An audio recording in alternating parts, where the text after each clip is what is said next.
Assalamualaikum warahmatullahi wabarakatuh. Kami dari kelompok 6 akan membahas materi tentang penyalahgunaan m-banking pada mobile banking, e-commerce, phone banking, dan video banking.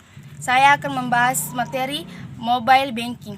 Mobile banking adalah layanan yang memungkinkan nasabah bank dalam melakukan transaksi perbankan melalui ponsel atau smartphone.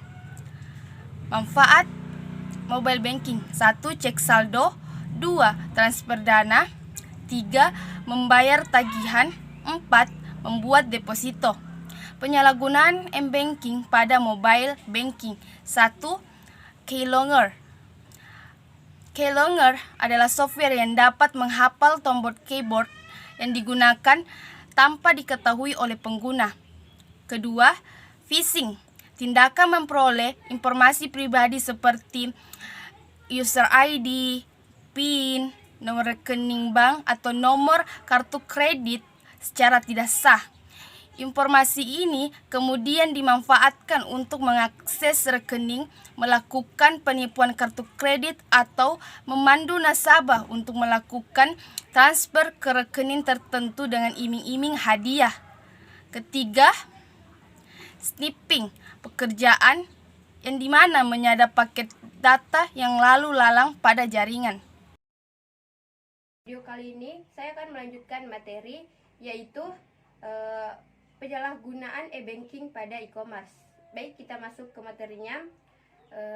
E-commerce adalah pembelian dan penjualan barang serta jasa atau pengiriman dana atau data melalui jaringan elektronik, terutama internet.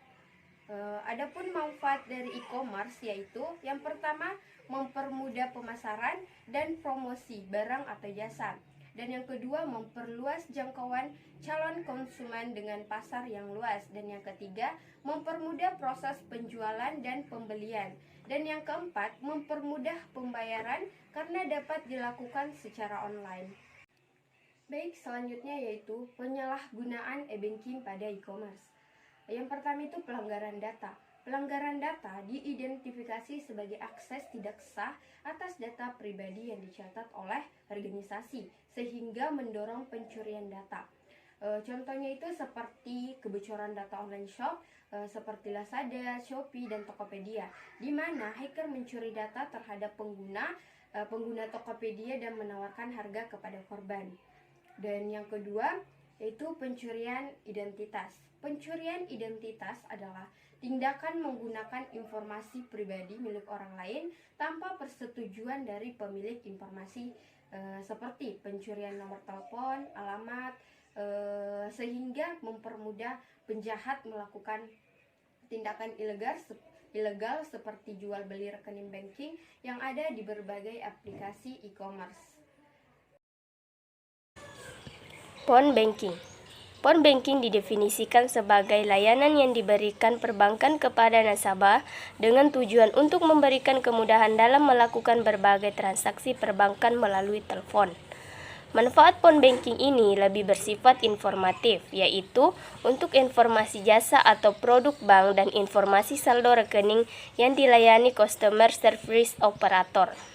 Kemudian profilnya berkembang menjadi semakin variatif, meliputi transaksi pemindahan bukuan, rekening, pembayaran seperti tagihan kartu kredit, listrik, telepon, pembelian voucher dan tiket pesawat, hingga transfer ke bank lain.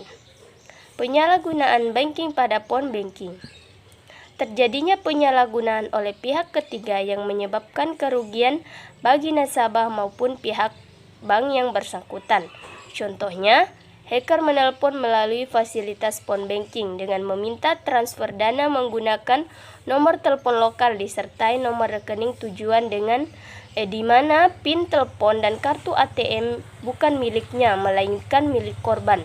Sementara korban merasa pernah kehilangan kartu ATM, apalagi nomor PIN telepon tidak pernah diketahui pihak lain. Penyalahgunaan di atas jelas telah terjadi pelanggaran hak nasabah, khususnya hak atas keamanan dalam menggunakan produk jasa keamanan atas rekening simpanan. Video banking. Video banking adalah teknologi yang memungkinkan aktivitas perbankan jarak jauh menggunakan personal teller machine atau PTM, di mana nasabah dapat berinteraksi dengan teller melalui konferensi video dan juga mengecek serta melakukan lebih dari 95% transaksi konvensional. Manfaat video banking: fleksibel waktu. Teller dapat dipusatkan dalam satu tempat untuk memberikan layanan perbankan kepada nasabah selama 24 jam sehari seminggu. Kenyamanan lokasi. Video banking dapat memberikan layanan perbankan profesional di lokasi perbankan non-tradisional seperti pembelanjaan atau mall misalnya. Penyalahgunaan banking pada video banking. Jika menggunakan fasilitas laptop atau komputer yang dapat merekam percakapan antara pihak bank dan nasabah yang kemudian mengambil data pribadi nasabah untuk digunakan sebagai tindak kejahatan.